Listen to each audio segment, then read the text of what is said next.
Hello, everybody, and welcome back to Love Meets Literature. I am your host, Rachel, and you can find me on Instagram at Paperbacks and Sketchbooks. And I am your other host, Joe, and you can find us at Love Meets Literature. You can find us nearly everywhere on the internet, so please do give us a follow. It will help us get our podcast out there.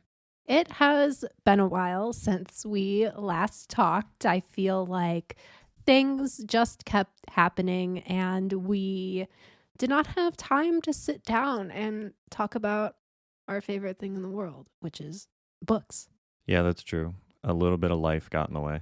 But that's okay because we're here now, and I did a whole lot of reading over these past couple of weeks, and I'm super excited to talk all about these wonderful books that I've read. Yeah, you definitely did a lot more reading than I did, but I still did finish a book, so I'm happy about that.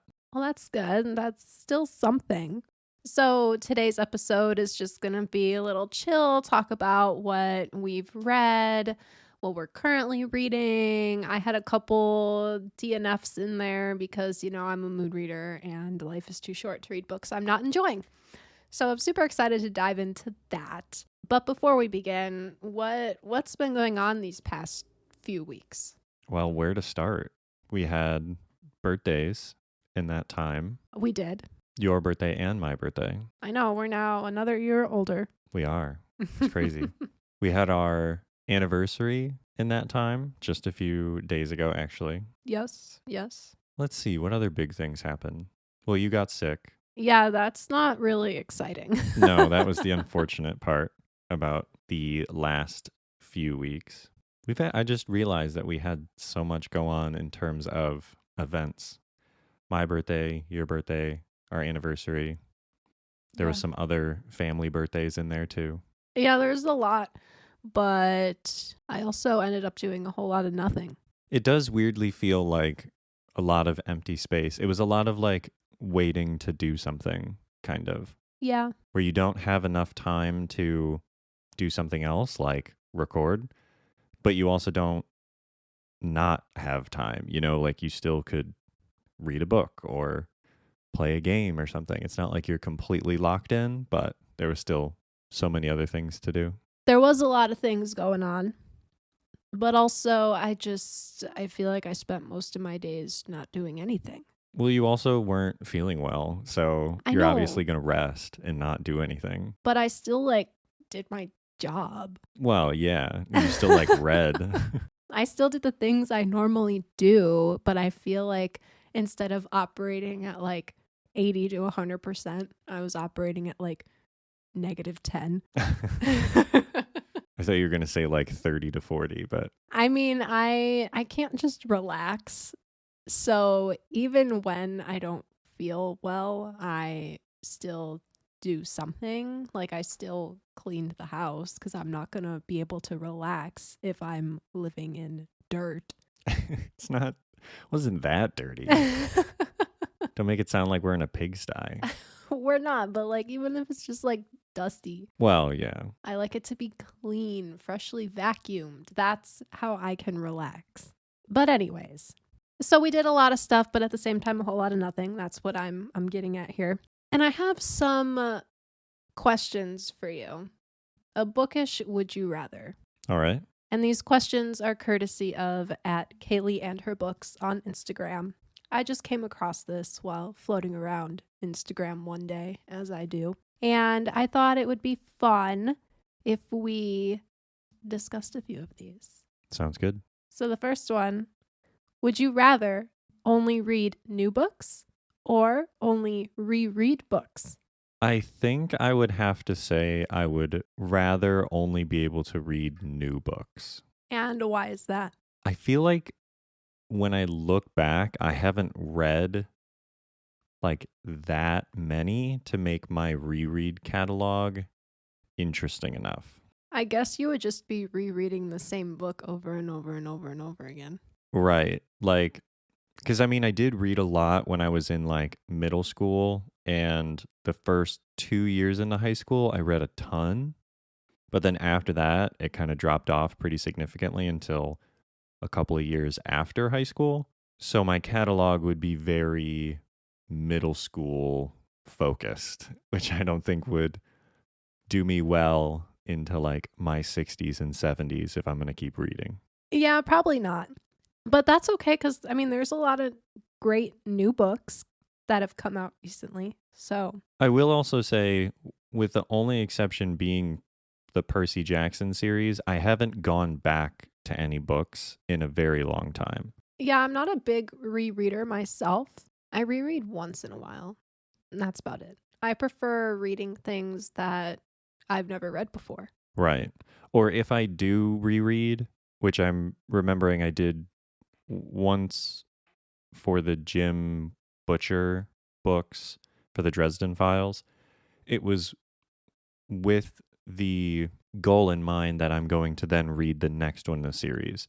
So it's not that I wanted to reread it necessarily because I really liked it. I mean, it was still good, but it was more so for, another reason, which I feel like is a really big part of rereading books. Right, right. Yeah, I think for this question, I would have to choose the same, like only read new books. But also, I'm torn because there's other books that I really want to reread.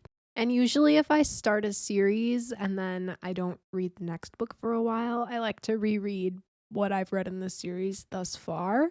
So then that really puts a damper on things if I can only read new books. It's a hard question. I didn't think it would be like super hard. Like I thought it would just be like, oh, duh, I'm going to read new books rather than reread books all the time.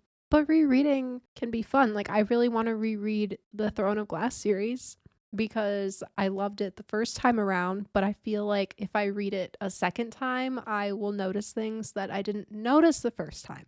Yeah, that's true. You don't get I don't know what it's called, but sort of the same concept. There's a term for it when you reread or rewatch something and you notice all the other little pieces that you missed the first time. I will say a little like, I don't know if you'd call it that, but I guess like a cheat code to this would be if you wrote really good reviews. That would be a way of like you could still reread your own review to like jog your memory, but then you still don't get what you just explained, which is like those little nuanced things that you might have missed the first time. No, you don't. However, I think I would just have to pick only being able to read new books. Agreed. Would you rather live inside your favorite book or bring a character out of a book? This is a hard one because I'm trying to think of like some of my favorite books and I wouldn't want to live in like any of them. Would you rather live inside the world of Percy Jackson or would you rather take Percy Jackson out of the book and have him live in our world? Oh, geez. I feel like for his own sake, you got to pull him out. Be like, hey, I know you got a lot going on.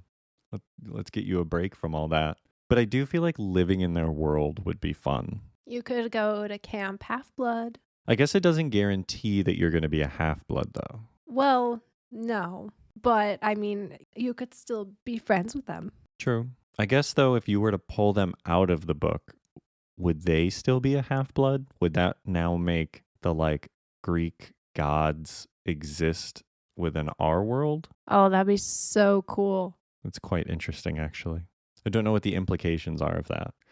Because another one I was thinking was in the First Law trilogy, there's like magic. So if I were to pull somebody from that, would magic now exist? Or if you brought somebody to our world who could perform magic in their world, maybe their magic just wouldn't work in our world because magic doesn't exist. Interesting. I feel like this is a really tough one. Well, I don't know what book I consider my favorite book, but I read a lot of contemporary fiction that takes place already like in our world, kind of, I guess. So I feel like if I went into, let's say, Part of Your World by Abby Jimenez, I would just be living in a Minnesota town. I'm already familiar with the Midwest and the snow and the cold. I feel like I could survive. And if I brought a character from that book here, it would be like the same thing. They know the modern world. I know the modern world. But however, I would not want to go to the world that Throne of Glass takes place in because I'm not about to be beat up by an assassin. Yeah, that's true. However, if I brought our main character, Selena Sardothian, here, she would just not even know what to do. Yeah, that would be interesting. I think the trick to this one is like finding one of those like magical or mystical realism stories and then going into one of those. So that way it's like the real world that you already kind of know with a little extra flair added to it. I guess so, yeah. Like a Harry Potter kind of world, or, well, Fantastic Beasts, I think, is the same universe, right? Yeah. The Dresden Files is kind of the same. He's like a wizard in Chicago. Or a historical fiction one, and then just pull that person out of that. I could go back in time. You could. You could go to, what is that time period you always talk about? Regency? That's what it's called? The Regency era. I can go to Bridgerton. Yeah, that's the one. I mean, I guess that'd be kind of cool because if I were placed into a Bridgerton novel, nothing like bad historically happens within those novels because they don't focus on the historical events. It just focuses on the romances and the characters' lives. So, like, if you plot me into one of those books, nothing bad is going to happen to me. I'll just be in the 1860s in England. Right, but you're going to get romanced. By a rich Bridgerton man. Yeah, I guess that's better than the alternative. I mean, I guess so. Or I can take one of them and plop them here in our world, and they wouldn't know what to do. They wouldn't know what cars are.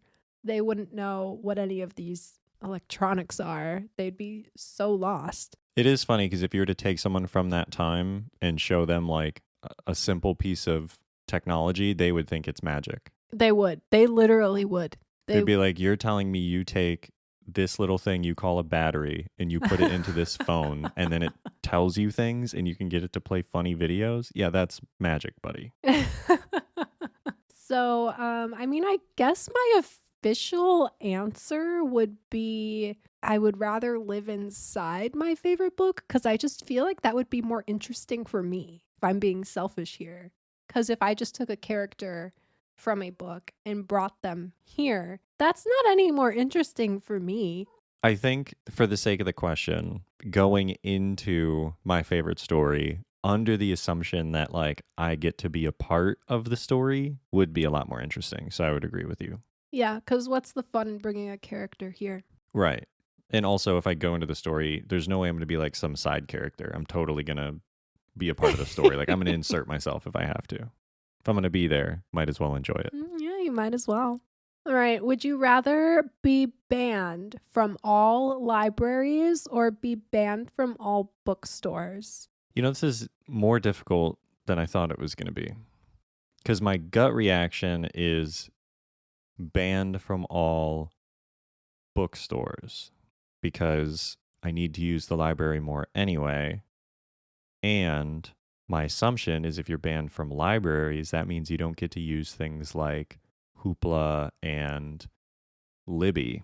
Well, no, because those are included with your library card. However, libraries don't always have what I want to read anyway. So then I would be banned from all bookstores, which would also include like Amazon and Barnes & Noble.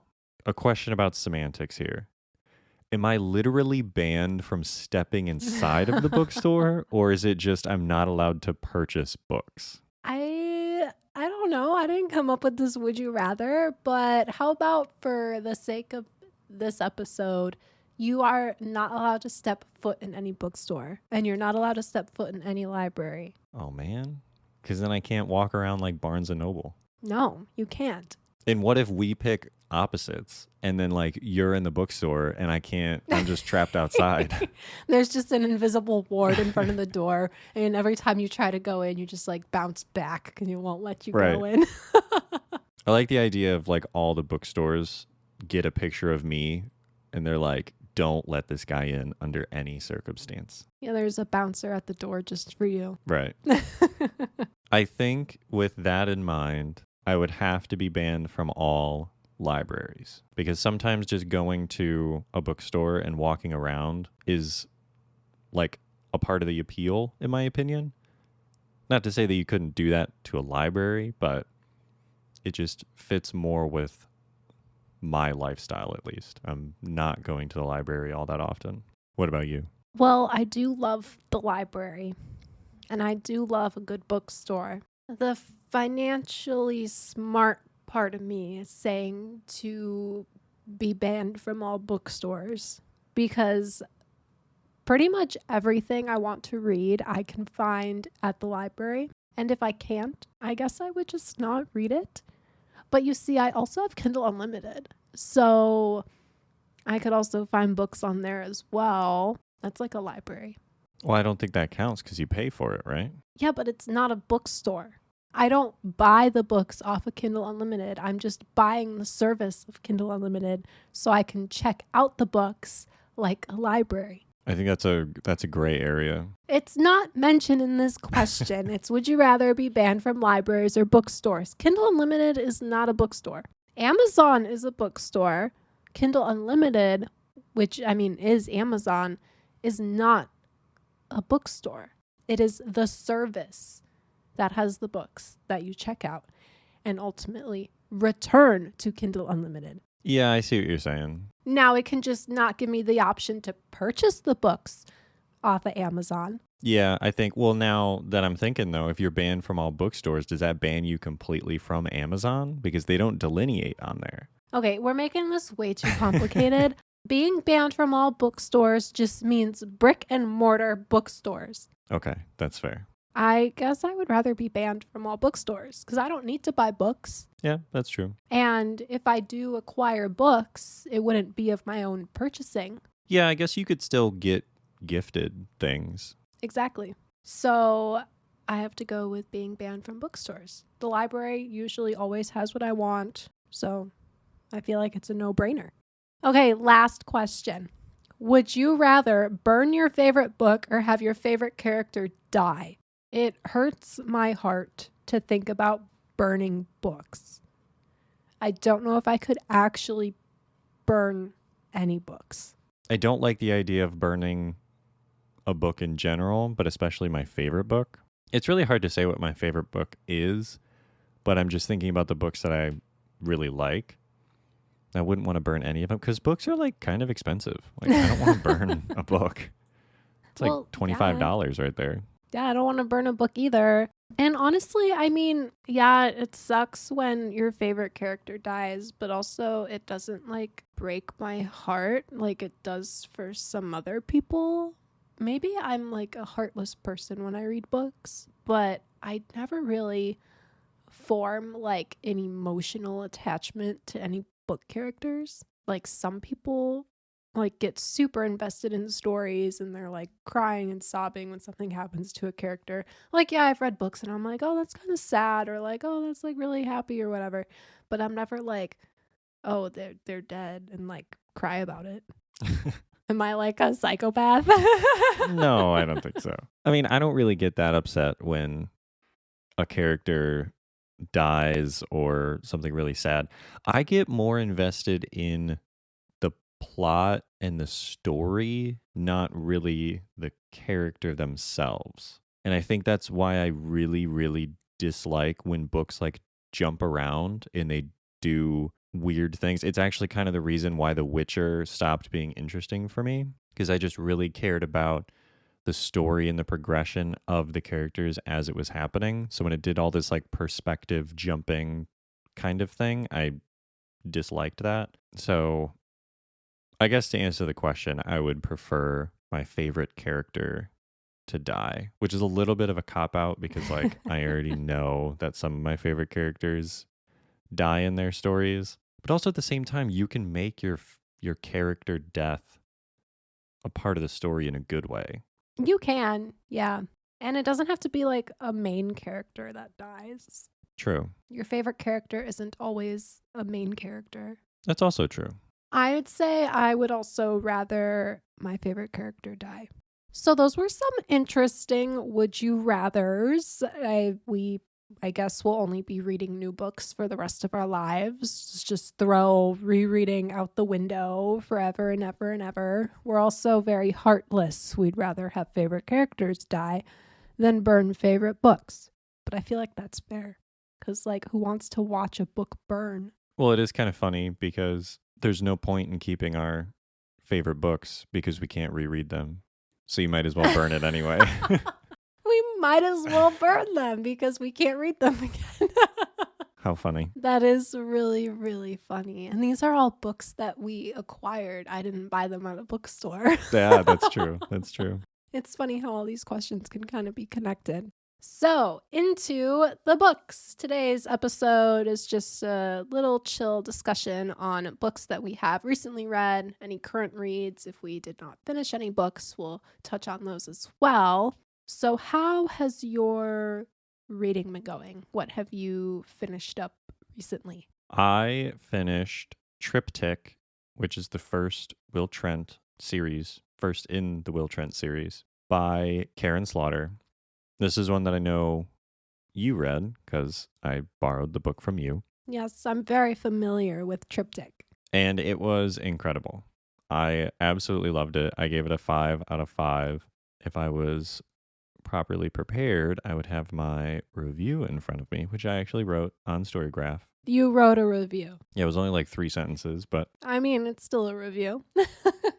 the main story of the actual book was really good. I loved everything. The plot made perfect sense, and I liked that it hooked you in right in the beginning and didn't have you doing the guessing game throughout the whole thing in the terms of like who the bad guy was. It was more so it established, this is the bad guy, this is the other bad guy. And it was more so like, how did it happen? What caused all of these events to take place? And that's what I really liked about it. Yeah, that was a good book. I thought the layout of it was interesting because I was not expecting it to shift perspectives in part 2.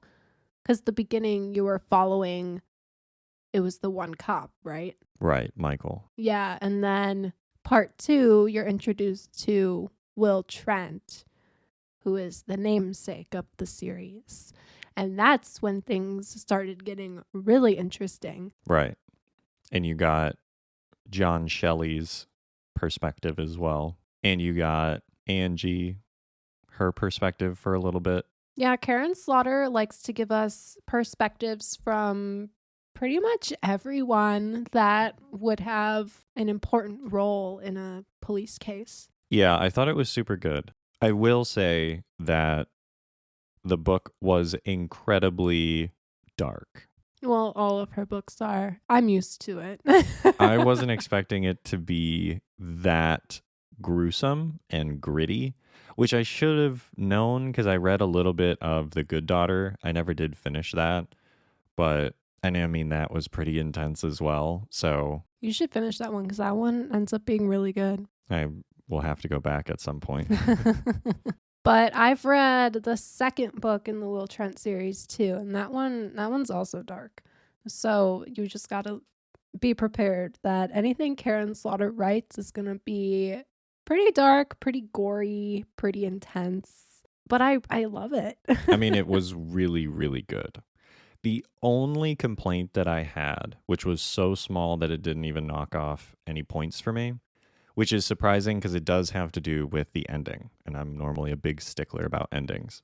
The only thing that I didn't see, and I don't believe existed because I read the whole thing and like all the way through to the end, was one of the main characters, John, and this is a slight spoiler, never got to have any sort of resolution with his father. And that was my only gripe. And I can't remember if it's because his father had passed away before the end of the story or not. Was John the felon? Yes. I don't know if we got a resolution with John. He got a resolution with his aunt. Right. But never with his father. And that was the only little gripe that I had because it would have been very satisfying to give him the opportunity to have that resolution. But I could have missed it. He could have passed away and I didn't realize. But it made it seem like he was still alive. I don't remember, honestly, and the fact that I don't remember could mean that it wasn't of importance to the story to have that resolution because it was focusing more on the other crime that was happening. For the story and for the plot, it was not important, but for me, it was important. Just Sorry, not all authors can cater to you. right, yeah. I wish they could, but it was just all of this stuff happened, and I felt like trying to avoid spoilers. It's not like the dad was a big part of the story by any means, but he got a couple of cheap hits throughout, and I just really wish he got the chance to like have some sort of conversation or something like that with his dad after everything was all said and done. I don't remember anything about his dad at all. His dad was like just a big jerk, basically. He was against John throughout the whole entire time, and he never, he always resented him and he always didn't like him, kind of deal. I'm kind of remembering now. Right. And then again, trying not to avoid anything in the story, they just never got to have a resolution. I wish they did, because it would have been satisfying for me. But again, like you mentioned, it's not really important to the plot. Everything else gets its nice little bow and all that kind of stuff. That was the only part that didn't. Well, you need to continue that series because book 2 was amazing. I'll definitely have to, because I really, really enjoyed this one. Well, I also recently read a police procedural type of thriller called Gone by Lisa Gardner. And it's the 5th book in her FBI Profiler series. Some people may know this series as the Quincy and Rainey series because people sometimes refer to it after the main characters' names. And I think the official name of FBI Profiler came along after the fact. So Gone was book number 5.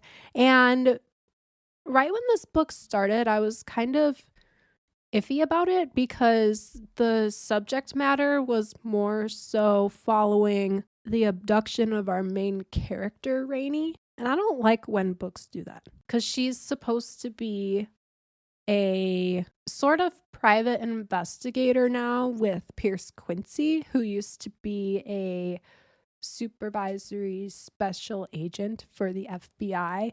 And now him and Rainey are married and they're consultants together and they help police departments figure out cases and stuff without actually being like law enforcement themselves. And so she was kidnapped. And this was like the first few pages of the book. So I'm not spoiling anything by saying she's kidnapped. But also I was like, why are we kidnapping Rainey? The more I read, the more I was fine with it, I guess, because it did have her husband, Pierce Quincy, assisting the Oregon State Police with their investigation into Rainey's abduction. However, he inserted himself into the case without their invite, but he kind of just said, you can try and kick me off this case, but I'm not leaving this case. So they had no choice but to just let him be. And, it was interesting. I definitely like Quincy. I think he's a great character. So I loved that part of the book. Him inserting himself in the case was just like so on brand for him. And then we had the introduction of this kid, Dougie Jones. And he is a creepy kid. And one thing I cannot stand in thrillers is the creepy kid. I don't like the creepy kid trope. There's just something about it that gives me the ick and it just makes me not want to read the book. I don't know if it's the fact that he's like a creepy kid or that he's a kid in general and he's like talking like an adult and like it's just weird. And he's also kidnapped along with Rainey. And so him and Rainey have a connection, and I'm not going to dive too far into that. Now this case turns into the Oregon State Police looking for both of them. And you get scenes here and there of Rainey and Dougie trying to get out of this horrible situation they're in. And the whole time, we don't really have a clear suspect. Like, there's a couple people mentioned, but the police never really pursue a solid suspect, which was kind of where the disconnect in this book was for me, because I wish there was more of that like police hunt happening, but there wasn't.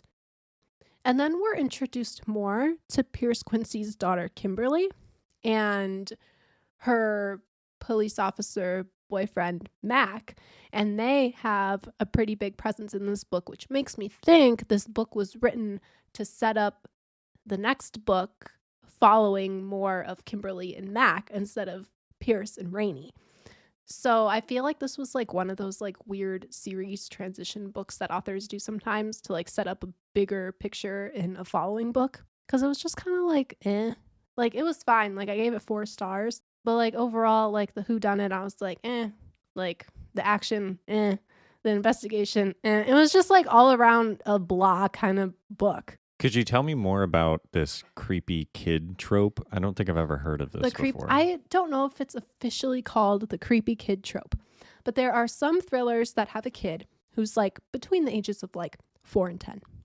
And they have them sort of be like either they're like super like mentally smart and like so smart for their age, and they like act like an adult and they do all these things like an adult, and they don't really have like parental supervision, and they do kind of these like weird things and they say weird things, and all the adults kind of just like ignore that this kid is like weird until something bad happens to the kid, and then the creepy kid is like in a bad situation, or the creepy kid causes the bad situation.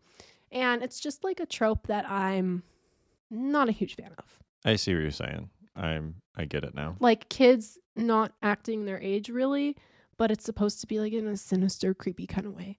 Like Chucky. Right. I don't like it. Well, that's fair. I mean, I don't like that stuff either. It reminds me of the movie I actually mentioned the other night called The Orphan, and that's basically what you're describing is a creepy kid. I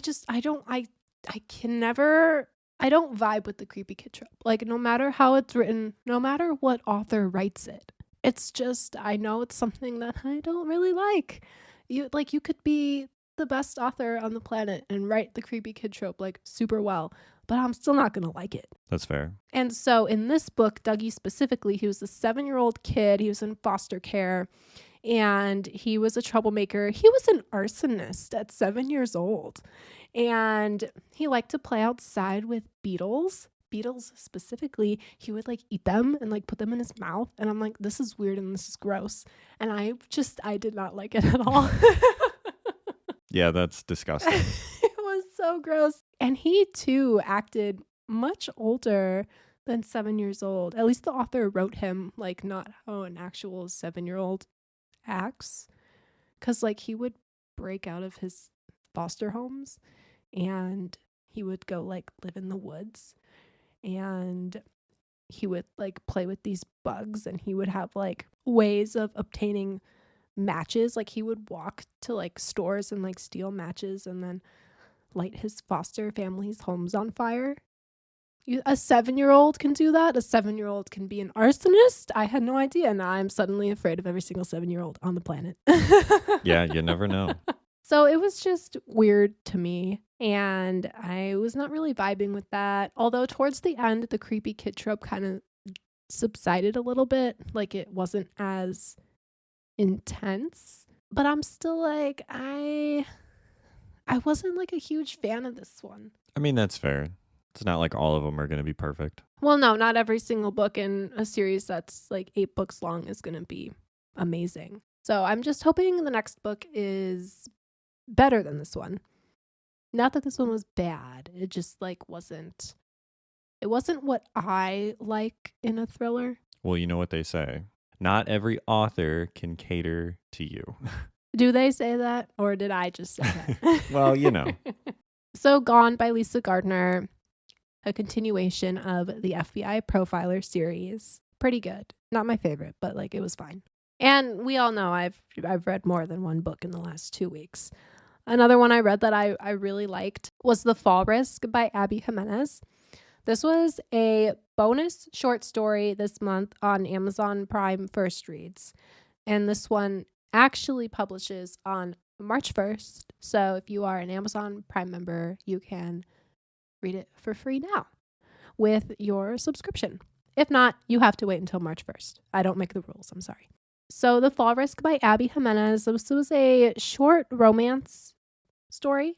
It took place over the course of a Valentine's weekend, and it followed these two characters, Seth and Charlotte, I think her name is. Let me fact check that. If it's actually Charlotte, my mind is going to be blown because I feel like I'm just pulling that out of nowhere right now. I just liked how you were talking like Yoda. Charlotte, I think her name is. It is Seth and Charlotte. I was correct. So they live in this apartment complex, and one morning Seth wakes up and their stairs are missing. In the apartment complex? The stairs are gone leading up to the floor where they live. And it's just there are 2 units on this one apartment floor. And so the stairs are gone. So, when I read this, I'm like, are you serious? The stairs are missing? Does that actually happen in real life? But it's Abby Jimenez. So I'm like, she must have a plan with this because she can turn the most ridiculous things into like the best story ever. So I kept going, and it actually did end up being like the best thing ever. It ended up really cute because Seth and Charlotte were like forced to be together like on this landing because they both didn't want to just like be stranded in their apartments all day. So they like got to talking and got to know each other. And I mean, obviously it's like the weekend of love. And so, it's a romance too. So it happens. Like they fall in love and whatever. But they both have like pretty heavy pasts, and that's a thing that Abby Jimenez does. Like usually one character has like this trauma that's going on. So Charlotte had a trauma, and it's actually like an ongoing thing. And Seth, he's an arborist. He works with trees. And I thought that was really funny. Like I thought this short story, for being a short story, it was so well done, and I knew so much about the characters in like 82 pages or whatever it is. And the plot was super well developed for being only 82 pages. And the thing with the missing stairs, ridiculous, but like it worked. She made it work. And like I was just like, wow, they made the best of missing stairs. And Seth and Charlotte, I thought they had a lot of chemistry for like just, being together for one weekend. So I really liked it. I really liked the story. I thought it was really funny. It had steeper moments. And for being 82 pages long, it was like, wow, this is amazing. So definitely worth the read. Definitely worth scooping up when it comes out on March 1st. Or if you're an Amazon subscriber, you can read it right now. The stairs missing is something straight out of The Sims, though, which is funny. Out of what? The Sims, like oh yeah, deleting the doors or something so your Sims can't leave the room. You can delete the pool ladder and then they can't get out of the pool because, you can't pull yourself up by your arms if you're the Sims. Right, exactly. Same concept. It's just very funny to me. It was so funny, and I really, really liked it. So The Fall Risk by Abby Jimenez, a nice little short story for Valentine's Day. So, what are you currently reading? I am currently reading a book, or technically it's a collection of books, called Eisenhorn, the Omnibus by Dan Abnett. And it's a series of 4 books and 4 short stories totaling like 900 something pages. And it follows a detective, basically, named Eisenhorn. And he's a detective in the Warhammer 40,000 world, I guess you would call it. Or I don't even know if you would call it a genre, but it kind of feels like it at this point. But essentially, Warhammer 40,000, also known as Warhammer 40K, or some people just call it 40K, is like a world that takes place in our universe, but 40,000 years into the future. And so there's all this technology and chaos and all these different things. I'm not going to go super in depth into it because I could literally talk about it for like 2 hours and we'd just be scratching the surface. Please don't talk about it for 2 hours. But the main premise as it pertains to this book is Eisenhorn is a inquisitor, which is essentially an alien hunter.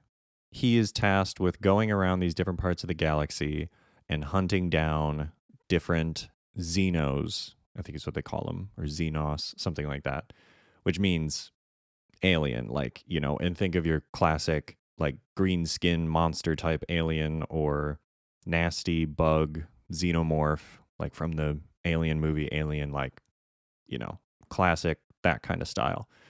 And so he hunts those and gets rid of them within humanity civilization called the Imperium. So he's Imperial Inquisitor. And I've read the first short story so far. It was very short. It was like 20 pages, I think, maybe, or less than. But was it good? It was very good. It laid the premise out perfectly. It exactly explained what you were going to be seeing. It laid that gritty little future. It made you understand some of the concepts that are unique to the 40K universe. And again, I'm not going to get super in depth into it, but there's this concept of like the chaos and understanding what that means and how that applies. So it was really interesting. And I've started the first book in there, which I'm actually blanking on the exact name of what the first book is, but each book is like 200-ish pages. Each short story is about 20 to 40 pages, totaling up, about 900 pages. So is it laid out like a short story, then the actual story, and then like a short story, and then like an actual story? Yeah, each one of the short stories are in between the books, with the exception of the first one, obviously, it was at the very beginning. But the short stories are designed to be a transition between each book. So that way it gives you like a little bit of a explanation of why he's going where or something along those lines to kind of connect everything a little bit better. And this book, the Omnibus, is the collection of them, and it's supposed to be a collection so that way you can read it all as one sort of continuous story. And it's almost like the stories within there are kind of like chapters. I guess it would be more like acts of a play kind of deal. And then the actual chapters are in the actual books. But regardless, it's interesting so far. Well, that is good. What have you been reading? Well, I am currently reading Last Twilight in Paris by Pam Genoff. And this is technically an advanced copy that I have gotten from the publisher. However, I did not read it by the publication date because I had so many things going on and other things that I wanted to read. But I'm reading it now, and it's actually very good. I'm about 30% into it. I don't really know how to describe it, so I'm going to read the synopsis for you because I think it does a much better job at describing this book than I would do. We have London, 1953. Louise is still adjusting to her post-war role as a housewife when she discovers a necklace in a box at a secondhand shop. The box is marked with the name of a department store in Paris, and she is certain she has seen the necklace before when she worked with the Red Cross in Nazi-occupied Europe, and that it holds the key to the mysterious death of her friend Franny during the war. Following the trail of clues to Paris, Louise seeks help from her former boss, Ian, with whom she shares a romantic history.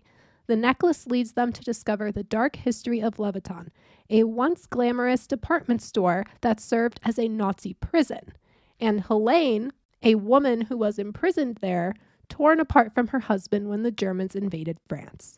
Louise races to find the connection between the necklace, the department store, and Franny's death.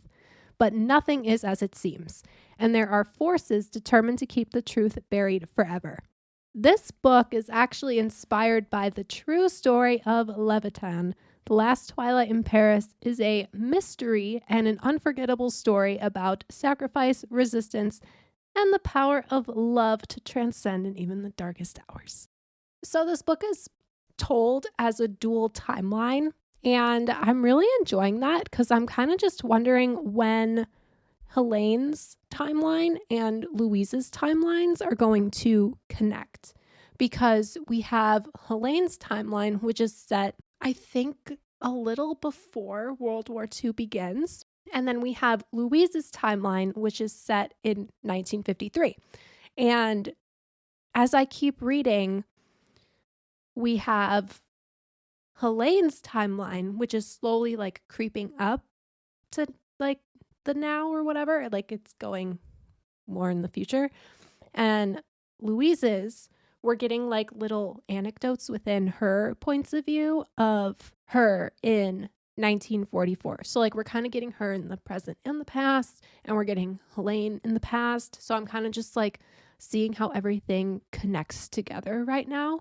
And that's why I had to read the synopsis, because I'm like, I don't really know like why they're connecting, because I go into books blind. I don't read the summaries of books. So like right now I'm kind of just like reading like, okay, these people are just like doing things. I don't know what it's leading up to, but but all I know is Louise has a necklace that she's trying to discover, and I have no idea how Helene plays into any of this yet.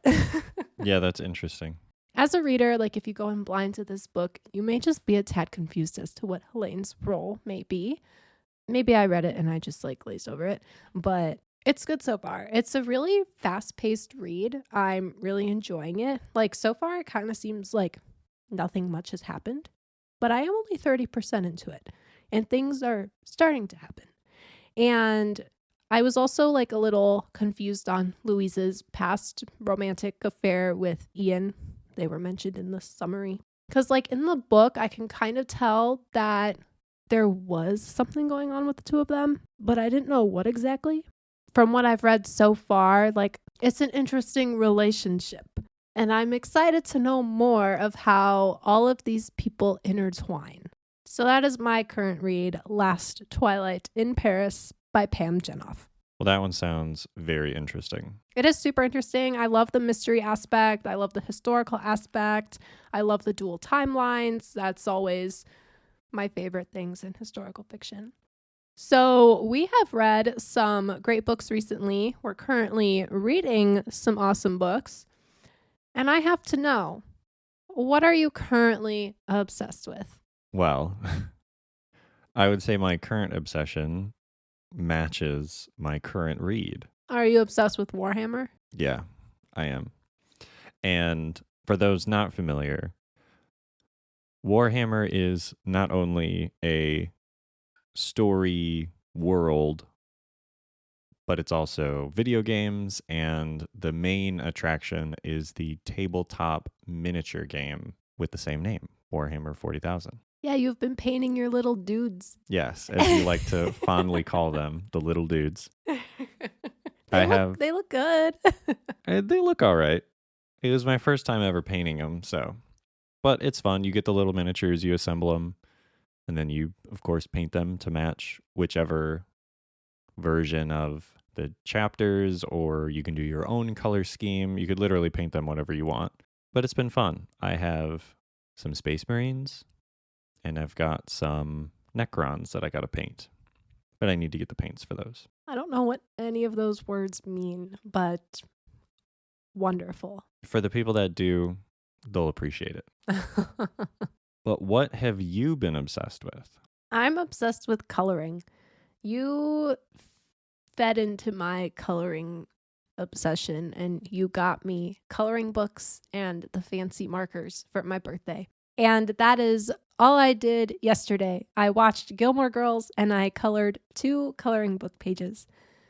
Well, I need to finish one of them, but I colored almost 2 full coloring book pages, and it was very, very fun. And that's kind of what I want to do again tonight. But my book is also good, so I'm conflicted. That's fair. You have been coloring a lot. I do want to mention, I can't believe I forgot to say it, my other obsession, which has been the AeroPress that you got me for my birthday. I have made coffee with that thing every single morning since I got it. It's been like 2 straight weeks. It's really good. It's amazing. It makes such good coffee. I still really like using the espresso machine, though. That's fair. I think the espresso machine still does a better job of pulling espresso, but the AeroPress just makes such good coffee. Well, when you made the actual espresso grounds in it the other day, it tasted more like a espresso drink. Yeah, I might have to try that out some more. I wasn't sure how well it was going to work, but it seemed to work pretty well. That thing is amazing. I didn't think that it was going to be as good as everyone had said. And then when I tried it, it was amazing. I am obsessed with Peaches licking her toe beans. Yeah, right next to me. So we are obsessed with coffee and coloring and painting little dudes. And our cat. And our cat. Yep. And I'm about ready to go read more of Last Twilight in Paris, or maybe color, or maybe watch Gilmore Girls. I don't know. You got a lot of options. I do have a lot of options. So I'm going to go figure out what I'm going to do. And I hope everybody has a wonderful week. Read a good book. Stay warm. I hear there's like a bunch of snow coming, which is like not fun. Hopefully they're wrong. They're usually wrong. But when the weather's supposed to be bad, they're usually right. So like, what gives? Anyway, stay warm, stay cozy. Read a good book this week. Happy reading.